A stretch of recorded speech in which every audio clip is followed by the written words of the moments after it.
Mineral Resources and Energy Minister Gwede Mantashe says the energy transition and the effects of climate change are being weaponized against growth on the continent because of its rich fossil fuel endowments. Speaking at Eafrica Energy Week, he highlighted constraints to gas and oil exploration campaigns, which he says are an opportunity for the African continent. Dr Roland Ngam from the Rosa Luxembourg Foundation Climate Justice Project joins us now. Dr Ngam, good evening to you and welcome. There was a lot that was said not only by the Minister but by other proponents of pursuing these types of explorations on the African continent, but we'll get there in a moment. What's your reaction to the statement overall? Well, good evening, Iman. I think that we have seen the prices of renewables drop considerably.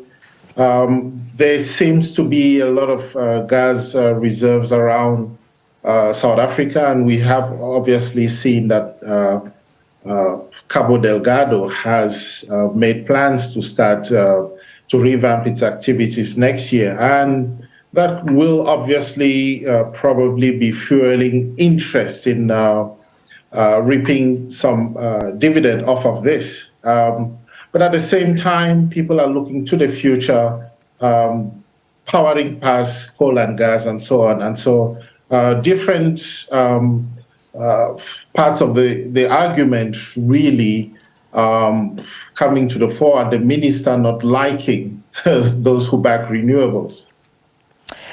You know, you mentioned something important there. We're looking to the future past coal and gas. And the point that's been made in not only in this forum, but in other fora where the minister has spoken, is that we have an economic imperative right now. We've got to power our economies with what we have, and relative to other polluting nations, developed countries, we should be allowed this leeway to make these explorations in the way that we are currently doing. How do you balance that? The immediate needs of the economies in our developing market economies, in our emerging economies, and the long-term view around climate change?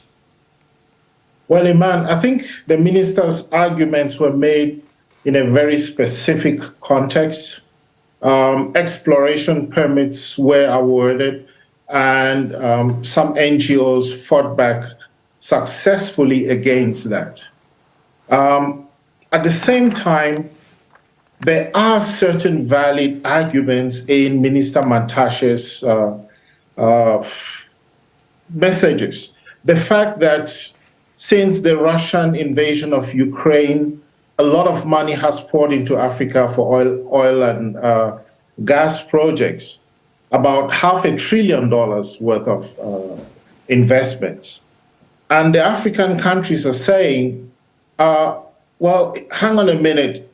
If we have to chop and change our policies just based on your energy projects and plans, then certainly that is not right. That is a form of neocolonialism and so on.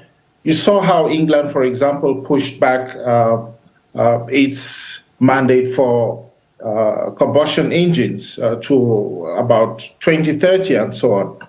And so those are the arguments. But at the same time, we need to also understand that gas is still part of South Africa's energy mix. In fact, the JETP provides for about 3,000 megawatts of gas. And so gas has not been scrapped.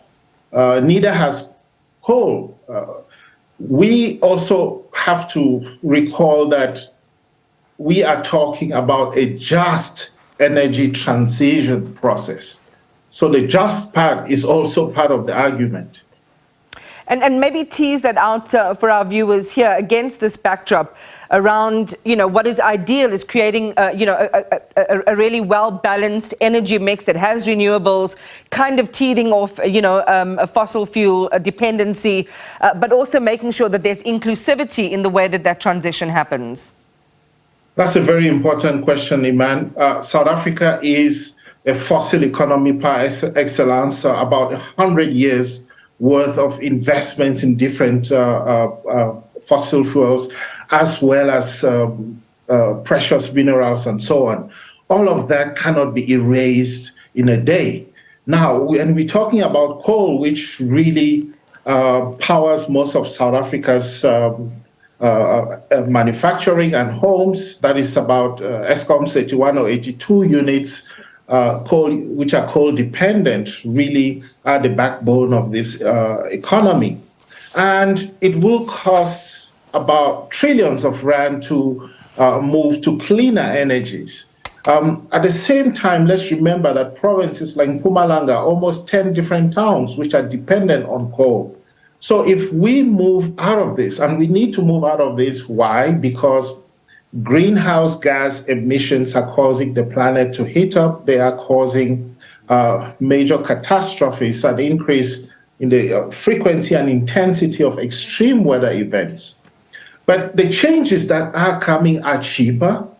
And Eskom itself admits that wind and solar have played a major role in helping the country deal with the load shedding challenges.